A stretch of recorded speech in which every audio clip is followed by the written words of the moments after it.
کہ اللہ نے مجھے اور آپ کو اپنے محبوب پیغمبر کا امتی بنایا ہے۔ اللہ، جس طرح آپ کی شان کو کوئی نہیں پہنچ سکتا، کسی نبی کی امت ہماری اللہ کے رسول صلی اللہ علیہ وسلم کی امت کی شان تک بھی نہیں پہنچ سکتا۔ اور اس کی دلیل حدیث میں آتی ہے، قیامت کا دن ہوگا، میدان محشر ہوگا، 120 صفیں ہوگی، آدم سے لے کر آخری انسان تک۔ اب وہ صف کتنی لمبی ہوگی میں اور آپ اس کا اندازہ نہیں کر سکتے۔ آج دنیا میں لاتعداد انسان ہے جن کی گنتی بھی نہیں ہو سکتی، لیکن آدم علیہ السلام سے آج تک کتنے انسان آئے اور کتنے چلے گئے، اور اس کے بعد کتنے آئیں گے نہ مجھے پتا ہے نہ آپ کو پتا ہے۔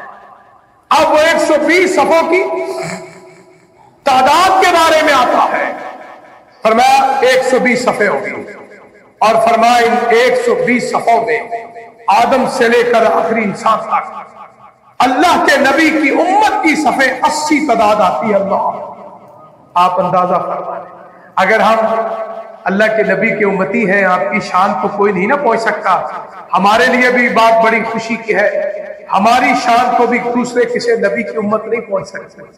یعنی وہ سارے نبیوں کی امتیں ملا کے 40 صفیں بنتی ہیں، اور ہمارے نبی کی امت 80 صفوں کی تعداد آتی ہے۔ تو اللہ کے رسول صلی اللہ علیہ وسلم معراج کا پہلی سیڑھی جو ہے وہ پہلے آسمان تک جانا، کوئی زمہریر کی رکاوٹ نہیں، کوئی مشکل نہیں، آپ کا اس آسمان کے دروازے پہ جا کے دستک دینا۔ آقا علیہ الصلوۃ والسلام فرماتے ہیں، اندر سے ایک فرشتے کی آواز آتی ہے، آپ کون ہیں؟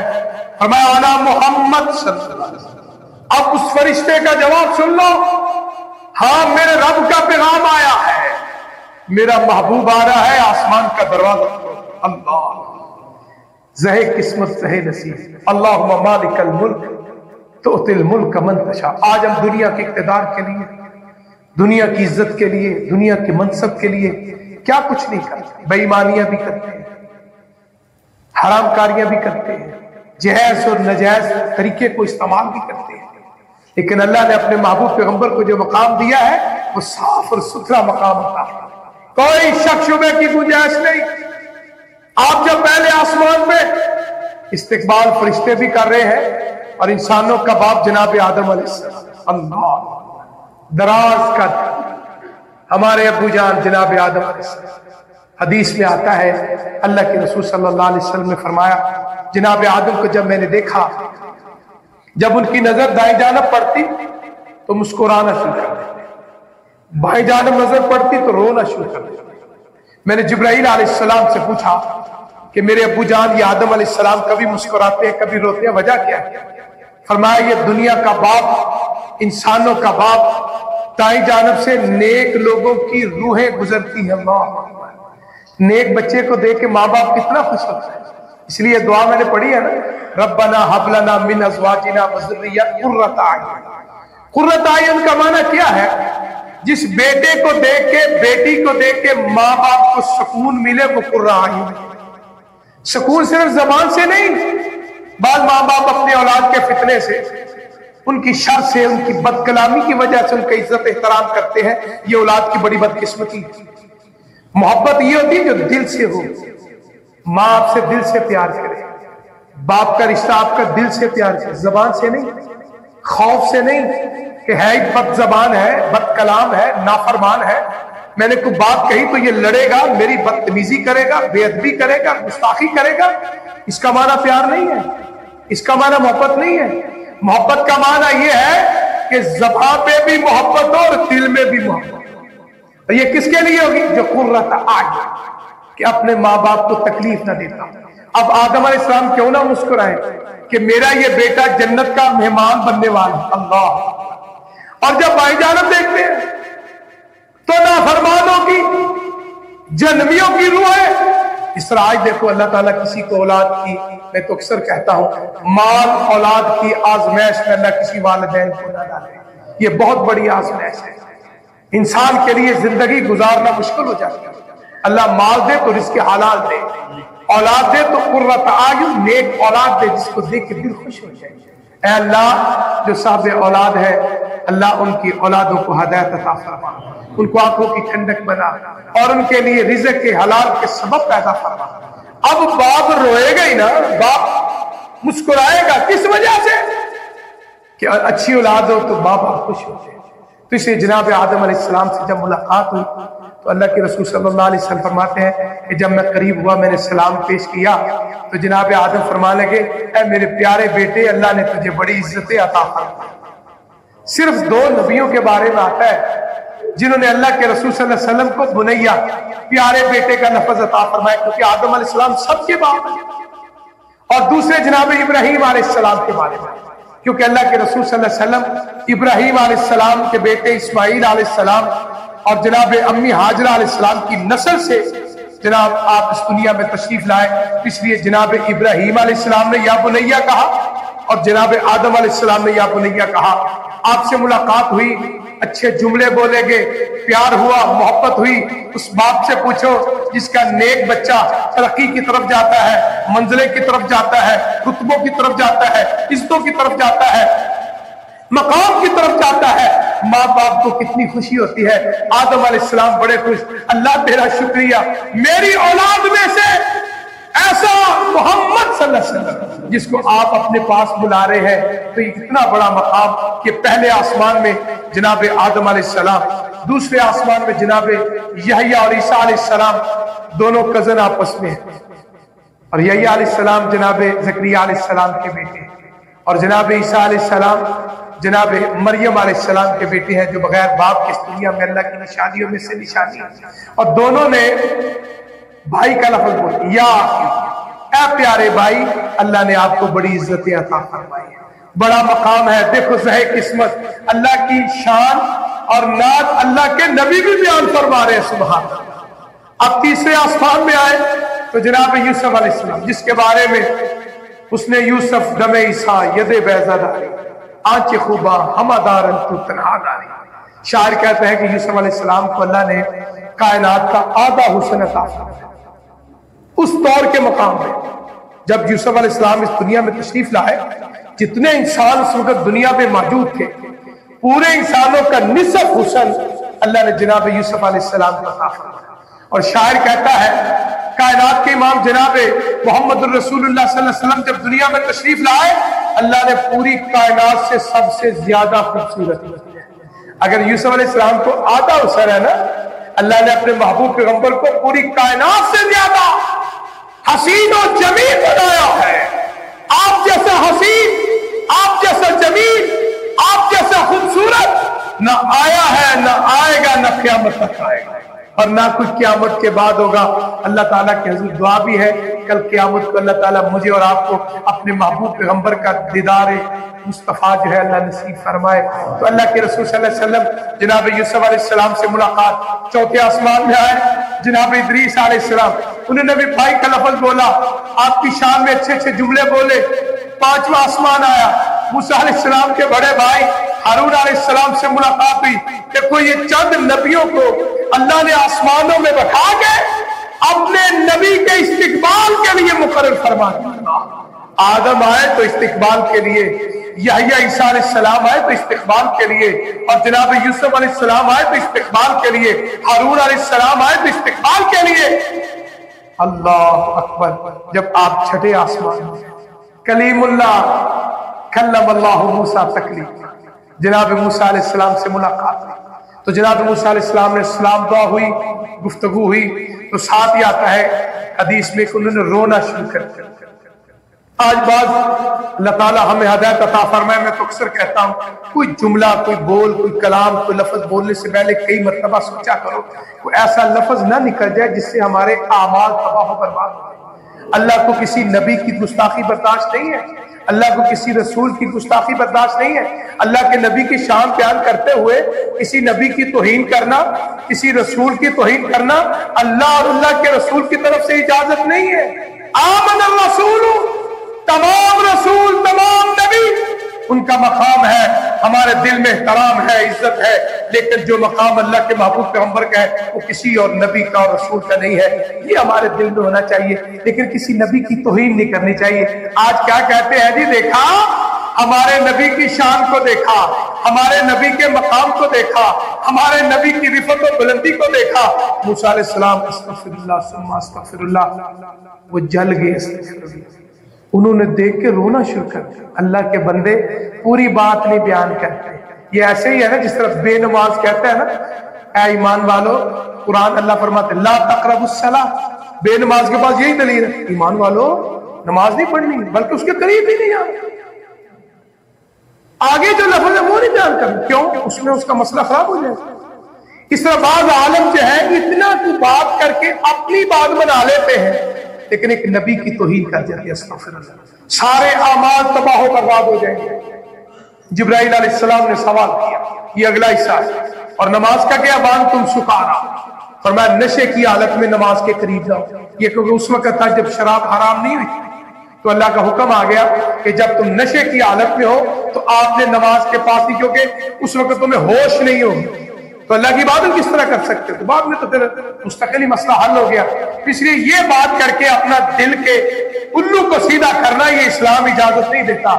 جب بھی بات کرو پوری بات کرو، جب بھی کسی کی بات سنو پوری سنو، یہ نہیں کہ آدھی سنی اپنا مطلب نکال لیا، نہیں، پوری بات کرنے کا بھی حکم ہے اور پوری بات سننے کا بھی حکم ہے۔ اس لیے اللہ کے رسول صلی اللہ علیہ وسلم کے دین میں سنی سنائی بات پہ کبھی عمل نہ کرو۔ ممکن ہے بعد میں شرمندگی ہو، ممکن ہے بعد میں پریشانی ہو، ممکن ہے بعد میں آدمی شرمندہ ہو۔ اب یہاں بھی جبرائیل علیہ السلام پوچھتے ہیں موسیٰ علیہ السلام کلیم اللہ، آپ کی آنکھوں میں آنسو کس لیے آئے؟ فرمایا جبرائیل مجھے تو آنسو اس لیے آئے ہیں، اللہ نے میری امت پہ بڑے انعامات، منصلوہ جیسی نعمتیں عطا فرمائی، ٹھنڈے پانیوں کو چشمے عطا فرمائے، پانیوں میں راستے بنائے، وادی تین اللہ نے نعمتوں کے انبار لگا دے، لیکن میری امت نے اللہ کی بڑی نافرمانیاں کی ہے۔ تو مجھے تو رونا اس بات پہ آیا ہے کہ میری امت جو ہے وہ زیادہ جو ہے وہ جہنم اور دوزخ پہ جائے گی، اور خوشی اس بات کی ہے یہ جو نبی ہے، یہ جو میرا بھائی ہے جس کا نام محمد ہے صلی اللہ علیہ وسلم، مجھے یقین ہے کہ سب سے زیادہ اگر کسی نبی کی امت جنت میں جائے گی وہ محمد الرسول اللہ صلی اللہ علیہ وسلم۔ اللہ اکبر، یہ ہمارے لیے بھی اعزاز ہے، ایک نبی ایک رسول اللہ کے نبی کی امت کی جنت میں زیادہ جانے کی بشارت دے رہا ہے۔ دعا ہے ان جنتیوں میں اللہ ہمارا بھی نام لکھے، جنت الفردوس میں جانے والوں میں اللہ ہمارا بھی نام لکھ لے۔ آپس میں گفتگو ہوئی، جناب موسیٰ علیہ السلام سے چلے گئے، 7واں آسمان، قرآن مجید میں حدیث میں 7 آسمانوں کا ذکر ہے۔ وہاں کیا منظر، نبیوں کا باپ جناب ابراہیم علیہ السلام تشریف فرما ہے۔ انہوں نے کہا پیارے بیٹے، اللہ نے تجھے بڑی عزتیں عطا فرمائی ہیں، نیک بیٹے کو دیکھ کے ماں باپ سے پوچھو کتنا دل خوش ہوتا ہے۔ اللہ اکبر، اے اللہ ہمیں ایسی اولاد دے جس کو دیکھ کے دل بھی خوش ہو جائے، آنکھوں میں بھی ٹھنڈک پیدا ہو۔ ابراہیم علیہ السلام بڑے خوش، یا بنیا یا بنیا یا بنیا، پیارے بیٹے اللہ نے بڑی عزتیں عطا فرمائی۔ اس موقع پہ ابراہیم علیہ السلام نے فرمایا بیٹا جب واپس جاؤ گے، اللہ اپنی امت تک نا میرا ایک پیغام پہنچا دینا، نبیوں کا باپ ہمارے لیے ایک پیغام بھیج رہے۔ فرمایا پیارے بیٹے جب واپس جاؤ گے نا اپنی امت کو جا کے یہ بتانا کہ اللہ تعالیٰ نے جو جنت بنائی ہے نا جس زمین کے اوپر، وہ بڑی زرخیز ہے، اور اپنی امت سے کہو کہ اس جنت میں پودے لگو، اس جنت میں پودے لگاؤ۔ اللہ کے رسول صلی اللہ علیہ وسلم پوچھتے ہیں یا ابھی میرے پیارے ابو جان وہ پودے کون سے ہیں تاکہ وہ پودے میری امت لگا سکے؟ تو آپ نے فرمایا جناب ابراہیم علیہ السلام نے وہ وظیفہ بھی بتا دیا، فرمایا الحمدللہ۔ جب کوئی بندہ الحمدللہ پڑھتا ہے نا جنت میں ایک پودا لگتا ہے، ابراہیم علیہ السلام کا پیغام آ گیا۔ فرمایا دوسرا کیا ہے، اللہ اکبر، لا الہ الا اللہ، لا حول ولا قوت الا باللہ۔ فرمایا پڑے گا زمین پہ کھڑے ہو کے، مرد ہو یا عورت ہو، اللہ اس کے بدلے اس کی جنت پہ پودے لگا دے گا۔ اللہ اکبر۔ اس لیے یہ ابراہیم علیہ السلام کا پیغام امت محمدیہ کے لیے ہے۔ اب جو ہے جناب محمد رسول اللہ صلی اللہ علیہ وسلم کے لیے اللہ نے سدرۃ المنتہا، وہ پیری ہے، اس کے بارے میں حدیث میں آتا ہے آپ نے جب واقعہ معراج صحابہ کرام رضوان اللہ علیہم اجمعین کو بتایا اور بیان فرمایا تو صحابی پوچھتے ہیں اللہ کے رسول صلی اللہ علیہ وسلم آپ نے وہ بیر کا درخت دیکھا ہے، اس کے بیر کتنے بڑے بڑے تھے؟ اللہ، سدرہ کا معنی ہوتا ہے بیری کا درخت، منتہا جب دنیا کائنات کا نظام ختم ہو جاتا ہے، فرمایا اس کے بیر اس طرح تھے جیسے ہجر شہر کے پانی کے مٹکے. صحابہ فرماتے ہیں کہ ہجر شہر جو ہے اس کے پانی کے مٹکے بہت بڑے بڑے مٹکے تھے. تو اس لیے اللہ کے رسول صلی اللہ علیہ وسلم نے تشبیہ اس لیے دی تاکہ میرے صحابہ کو پتا چلا جائے کہ سدرۃ المنتہا کے جو بیر ہے نا وہ اتنے بڑے بڑے بیر ہیں. اور میں اس کے بیری کے پتے کیسے تھے؟ اللہ کے رسول صلی اللہ علیہ وسلم جس طرح ہاتھی کے بڑے بڑے کان ہوتے ہیں اس طرح اس کے بڑے بڑے پتے تھے. تو اللہ تعالیٰ نے اپنے محبوب پیغمبر کے لیے ایک گھر بیت اللہ ہے، ایک گھر بیت المقدس ہے. اللہ کے ایک آسمانی گھر ہے جس کا نام بیت المعمور ہے، اور اس گھر کا طواف صرف فرشتے کرتے ہیں. اب دیکھو دنیا میں اللہ تعالیٰ سب کو حج عمرے کی توفیق عطا فرمائے، مرتن کثیرہ مرتن کثیرہ. بلکہ میں تو اکثر کہتا ہوں جو ابھی نہیں گئے ان کی تڑپ کچھ اور طرح کی، اور جو ایک دفعہ مکہ مدینے چلا جائے اس کی تڑپ میں مزید اضافہ ہوتا ہے. یعنی جس طرح میں ایک مثال دیتا ہوں، ایک آدمی نے سیب کھایا ہے یا مینگو کھایا ہے، اس کو ذائقے کا پتہ ہے. اور ایک آدمی نے سیب اور مینگو نہیں کھایا، سنا ضرور ہے کہ اللہ کے ایک پھل ہے جو انسانوں کے لیے سیب ہے مینگو، لیکن اس نے چکھا نہیں، اس کو ذائقے کا احساس نہیں ہے.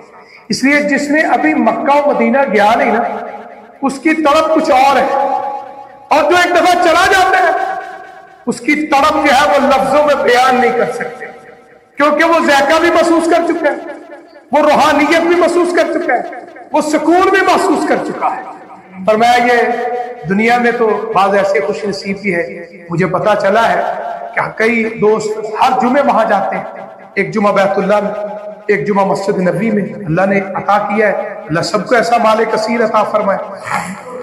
بعض ہر سال جاتے ہیں، حج کے لیے بھی جاتے ہیں، عمرے کے لیے بھی جاتے ہیں. اللہ تعالیٰ قبول فرمائے. اس میں کوئی معیوب کی بات نہیں ہے، کوئی تنقید کی بات نہیں ہے. اللہ کا شکریہ ہے کہ وہ اللہ کے بندوں کے حقوق بھی ادا کر رہا ہے، اللہ کے گھر کی عبادت بھی کر رہا ہے. تو اللہ کی عطا ہے، اللہ جس کو چاہے عطا فرمائے. لیکن یہ کیا ہے کہ بعض ایسے ہیں جو ساری زندگی تڑپتے رہتے ہیں مکہ مدینے کی زیارت نصیب کی. بعض ایک دفعہ چلے گئے وہ پھر موقع نہیں ملتا، تو یہ اللہ کی تقسیم ہے. لیکن بیت المعمور کے بارے میں آتا ہے، جہاں مال ہے اس دنیا میں کسی طرح تو ہر دفعہ جا سکتے ہیں. بیت المعمور کے بارے میں آتا ہے کہ اس گھر کے اندر یعنی اس کے اطراف میں جو اللہ کے فرشتے طواف کرتے ہیں. کہتے ہیں جس فرشتے نے بیت المعمور کا ایک مرتبہ طواف کر لیا قیامت تک اس کی دوبارہ باری نہیں آئی. اللہ، یعنی نہ کوئی پاسپورٹ کا مسئلہ ہے، نہ ویزے کا مسئلہ ہے، نہ ٹکٹ کا مسئلہ ہے، نہ رقم کا مسئلہ ہے.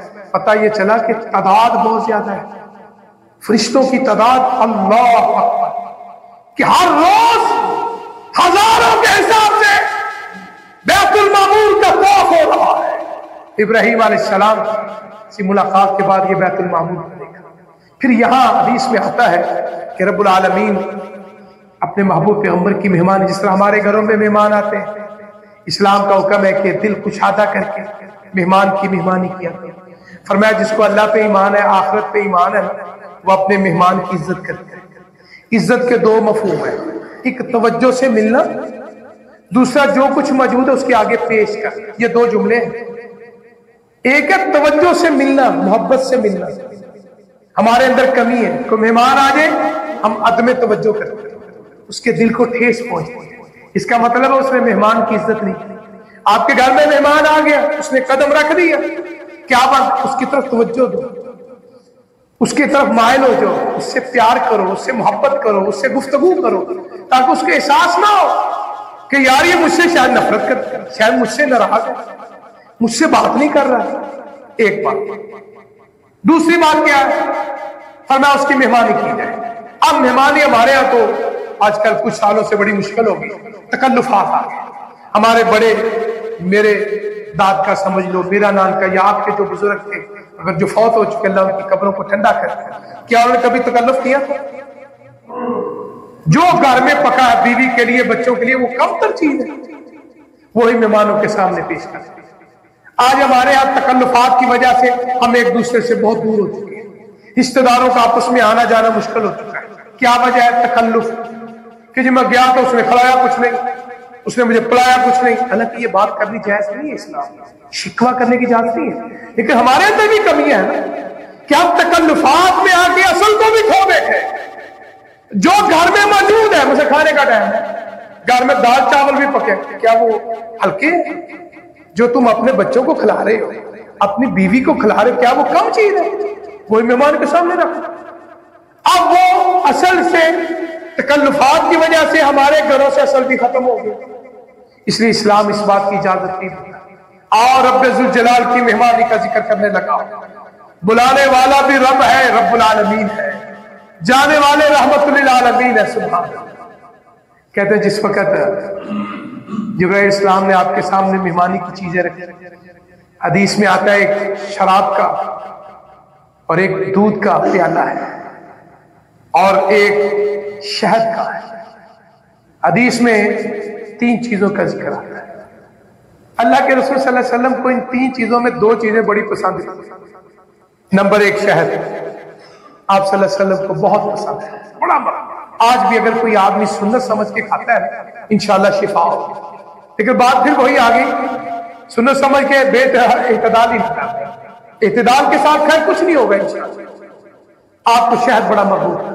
قرآن مجید میں سورہ تحریم میں اللہ فرماتے ہیں یا ایھا النبی لم تحرم ما احل اللہ لک تبتغی مرضات ازواجک، یعنی اے میرے نبی جو چیز اللہ نے حلال کی اس کو آپ حرام نہیں کر سکتے. اس کی وجہ کیا حدیث میں آتا ہے آپ صلی اللہ علیہ وسلم کی ایک اہلیہ محترمہ ہماری امی جان جناب زینب بنت جحش رضی اللہ تعالیٰ، اس کے بھائی کا شہد کا کاروبار تھا. وہ جب بھی بہن کے گھر میں آتے اپنی بہن کو شہد کا تحفہ دیتے. بہنوں کے گھر میں جایا کرو تو خالی ہاتھ نہ جایا، کچھ نہ کچھ ضرور لے کر جائے. بہن کے گھر میں دروازے تک بھی دولت ہو، انبار لگے ہو. ماں جائے بھائی کو چیز لے کر آئے نا، اس بہن سے پوچھو اس کو کتنی خوشی ہوتی ہے. ہر ایک کو بتاتی ہے دیکھو میرا بھائی آیا تھا. اپنی اولاد کو بتاتا ہے، بتاتی ہے میرا بھائی آیا تھا، خاوند آئے میرا بھائی آیا تھا. یعنی ضروری نہیں کہ آپ تک کچھ نہ کچھ بہن اور بیٹی کے گھر میں خالی ہاتھ نہ جائے گا. اب یہ بھائی وہ بھی سیاسی ہے اور جو بہن ہے رشتے میں بہن ہے، ایک رشتے میں ماں ہے کیونکہ اللہ کے نبی کی بیوی ہے زینب بنت جحش رضی اللہ. کہتے ہیں وہ شہد دے کے جاتے تو اللہ کے رسول صلی اللہ علیہ وسلم جب بھی اس کے گھر میں جاتے عصر کی نماز کے بعد تو جناب زینب کو پتا تھا کہ اللہ کے نبی کو شہد بڑا پسند ہے. بلکہ حدیث میں آتا ہے کہ گرمیوں میں آپ عام پانی میں شہد استعمال کرتے تھے صبح کے وقت، سردیوں میں گرم پانی کر کے اس میں شہد استعمال کرتے تھے. یہ آپ کی سنت ہے. تو اللہ کے رسول صلی اللہ علیہ وسلم کو اتنا پسند آپ ہر روز جانا شروع کر دیا. فطرت کی بات ہے، جہاں چیز اچھی لگے آدمی پل پل جاتا ہے. جہاں آپ کو عزت ملے آپ ضرور جائیں گے، مہمانی ہو آپ ضرور جائیں گے. یہ انسانی فطرت. اللہ کے رسول صلی اللہ علیہ وسلم کا یہ روز روز جانا نا باقی بیویوں کو اچھا نہ لگا. ان میں 2 بیویوں کے بارے میں حدیث میں آتا ہے. ایک ہماری امی جان جناب عائشہ صدیقہ طیبہ طاہرہ رضی اللہ تعالی عنہ، اور دوسری جناب حفصہ رضی اللہ تعالیٰ عنہ کے بارے میں آتا ہے. ان دونوں نے بیٹھ کے بات چیت کی کہ اللہ کے رسول صلی اللہ علیہ وسلم جو ہے نا ہر روز جناب زینب بنت جحش کے گھر میں جاتے ہیں، پتہ کرو کیا لینے جاتے ہیں. پتہ چلا کہ شہد پینے کے. اچھا اب آپ کو روکنا ہے. کس طرح روکنا ہے؟ کیونکہ شہد کے بارے میں قرآن میں بھی آتا ہے اور حدیث میں بھی آتا ہے. اب دونوں نے جو پروگرام بنایا اللہ، جناب عائشہ فرمانے لگی اور جناب حفصہ رضی اللہ تعالیٰ عنہ ہماری امی جان ہے کہنے لگی جب اللہ کے رسول صلی اللہ علیہ وسلم ہمارے پاس آئیں گے تو ہم کہیں گے کہ آپ کے منہ سے بدبو آ رہے ہیں، کیونکہ آپ کو بدبو سے نفرت تھی. کیونکہ اللہ کے فرشتے آتے تھے، آپ پیاز نہیں کھاتے تھے، تھوم نہیں کھاتے تھے تاکہ منہ سے بدبو نہ آئے، کسی فرشتے کو تکلیف نہ پہنچے. اللہ کے رسول صلی اللہ علیہ وسلم جناب عائشہ کے پاس آئے تو جناب امی عائشہ فرمانے لگی اللہ کے رسول صلی اللہ علیہ وسلم میرے آقا میرے سید آپ کے منہ سے نا کچھ بدبو آ رہی ہے. فرمایا میں نے کچھ نہیں کھایا سوائے شہد کے.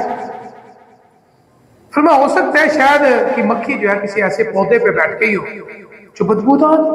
دیکھو بات پہ بات نہیں کر رہی. جناب حفصہ کے پاس گئے رضی اللہ تعالیٰ، انہوں نے بھی وہی بات کہی جو جناب عائشہ نے کہی رضی اللہ تعالیٰ. اللہ کے رسول صلی اللہ علیہ وسلم آپ کے منہ سے بدبو آ رہی ہے. آپ نے فرمایا جناب عائشہ بھی یہی بات کہہ رہی تھی، تم بھی یہی کہہ رہی ہو حالانکہ میں نے کچھ بھی نہیں کھایا سوائے شہد کے. فرمایا وہ ہو سکتا ہے کسی ایسے پودے میں. اس موقع پر اللہ کے رسول صلی اللہ علیہ وسلم نے اپنے اوپر شہد کو حرام کر دیا. اب یہ شہد کی پسندیدگی دیکھو، اور رب کو بھی پتا ہے میرے محبوب کو شاید پسند ہے۔ اللہ نے وہی مہمانی کے لیے پیالہ رکھ دیا۔ بعد میں تو پھر آیت آ گئی کہ اپنی بیویوں کو خوش کرنے کے لیے اللہ کی حلال کردہ چیز کو آپ حرام نہیں کر سکتے۔ حلال کو حرام کرنا، حرام کو حلال کرنا صرف رب کی طاقت ہے، کسی کی طاقت نہیں۔ حاتم طائی گزرا ہے، بہت بڑا سخی تھا آپ صلی اللہ علیہ وسلم کے حیات مبارکہ سے پہلے، آپ کی ولادت سے پہلے بڑا چرچا تھا عرب علاقے میں حاتم طائی۔ کہتے اس کا بیٹا عدی بن حاتم رضی اللہ تعالیٰ عنہ صحابی بن گئے۔ اللہ کے رسول صلی اللہ علیہ وسلم کے پاس ایک دفعہ تشریف فرما تھے، تو آپ نے فرمایا یہ جو بنی اسرائیل ہے نا، انہوں نے اپنے اماموں کو، مولویوں کو، پادریوں کو خدا بنا لیا تھا، رب بنا لیا تھا۔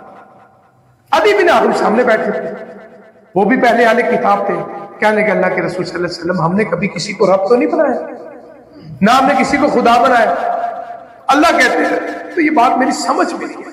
اللہ کے رسول صلی اللہ علیہ وسلم نے عدی کو سمجھانے کے لیے کیا جملہ پڑھا، فرمایا عدی تمہارا مولوی پادری اگر کہتا فلاں چیز حرام ہے، کیا تم حرام سمجھتے تھے؟ ہاں اللہ کے رسول صلی اللہ علیہ وسلم حرام سمجھتے۔ کیا کبھی تم نے تورات انجیل میں دیکھا؟ نہیں۔ اگر تمہارا وہ پادری کہتا فلاں چیز حلال ہے، کیا تم حلال سمجھتے تھے؟ ہاں حلال سمجھتے تھے۔ کیا تورات انجیل میں کبھی دیکھا تھا؟ جس طرح آج کل ہمارے یہاں بھی ہے، تو مولوی مسئلہ کر دینا تو اسے بھائی کو حوالہ، اچھا کیوں؟ اب وہ جملے غلط بولے جائیں گے جو میں استعمال نہیں کرنا چاہتا، جو وہ بولتے ہیں۔ اللہ کے بندے ایک پیاسا ہے، وہ آپ سے کچھ مانگ رہا ہے، اس کی پیاس بجھاؤ، نہیں بجھا سکتے تو پیار سے جواب دو کہ بھائی مجھے پتا نہیں ہے۔ لڑنا جھگڑنا اسلام اس بات کی اجازت، ادفع باللتی یہ احسن، اسلام کا بھی دفاع کرنا تو پیار سے۔ احسن کا معنی سب سے اچھا طریقہ ہوگا۔ اب یہاں بھی دیکھو اللہ کے رسول صلی اللہ علیہ وسلم عدی بن حاتم کتنے پیار سے سمجھائے، کوئی لڑائی کوئی جھگڑا کوئی ایسی بات کوئی جملہ نہیں بولا۔ جب پیار سے سمجھا تو جناب عدی فرمانے لگے ہاں اللہ کے رسول صلی اللہ علیہ وسلم آپ بھی سچ فرماتے ہیں، اللہ کا قرآن بھی سچ فرماتا ہے۔ اس لیے یہ بات واضح ہو گئی، حلال کو حرام، حرام کو حلال اللہ کے سوا کوئی نہیں کر سکتا۔ اس لیے اللہ کے حضور دعا ہے اللہ تعالیٰ مجھے اور آپ کو جو سنایا ہے، معراج کا جو واقعہ شروع کیا ہے سفر، اللہ تعالیٰ ہمیں سمجھنے کی، سمجھانے کی، اللہ عمل کرنے کی توفیق عطا فرمائے انشاءاللہ الرحمن۔ اسی سلسلے کو آئندہ خطبہ جمعۃ المبارک میں اللہ کے حضور دعا ہے اللہ تعالیٰ مجھے اور آپ کو اس پہ عمل کرنے کی توفیق عطا فرمائے۔ سبحان اللہ۔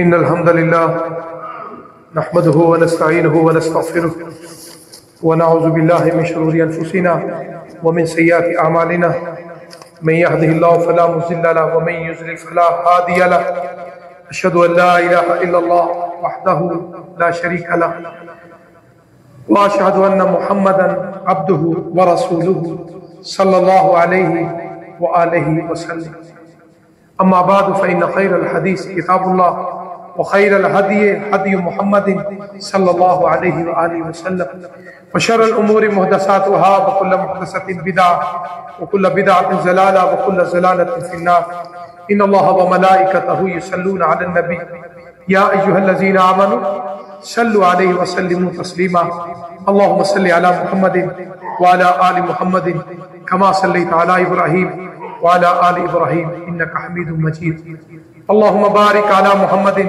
وعلى آل محمد كما باركت على إبراهيم وعلى آل إبراهيم إنك حميد مجيد اللهم ربنا آتنا في الدنيا حسنة وفي الآخرة حسنة وقنا عذاب النار ربنا ظلمنا أنفسنا وإن لم تغفر لنا وترحمنا لنكونن من الخاسرين۔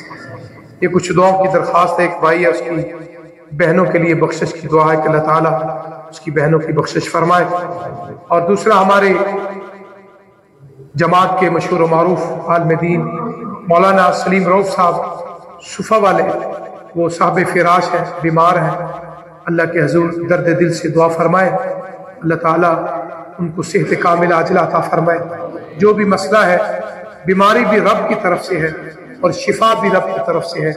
اے اللہ ہم بیماروں کو شفا عطا فرما اور ہم سے بیماریوں کو واپس بلا لے اور ہمیں صحت والی زندگی عطا فرما۔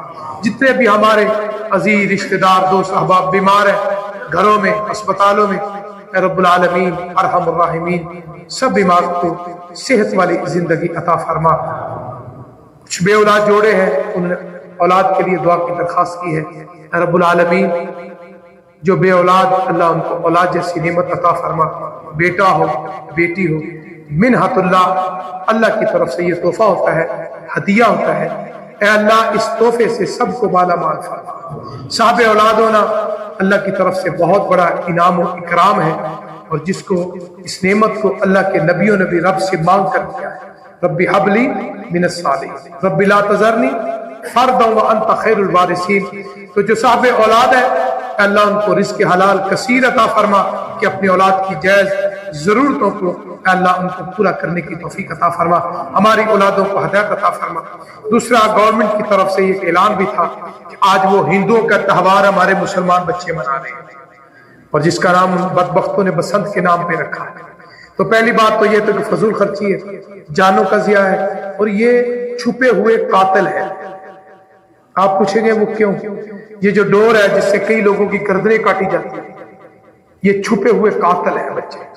اگر کسی کی ڈور سے کوئی بندہ فوت ہو جاتا ہے، کوئی بچہ ذبح ہو جاتا ہے، تو قیامت والے دن قاتل اٹھایا جائے گا۔ تو اس لیے اپنے بچوں کو اپنے گھر والوں کی حفاظت کرو، سختی سے ان کو منع کرو۔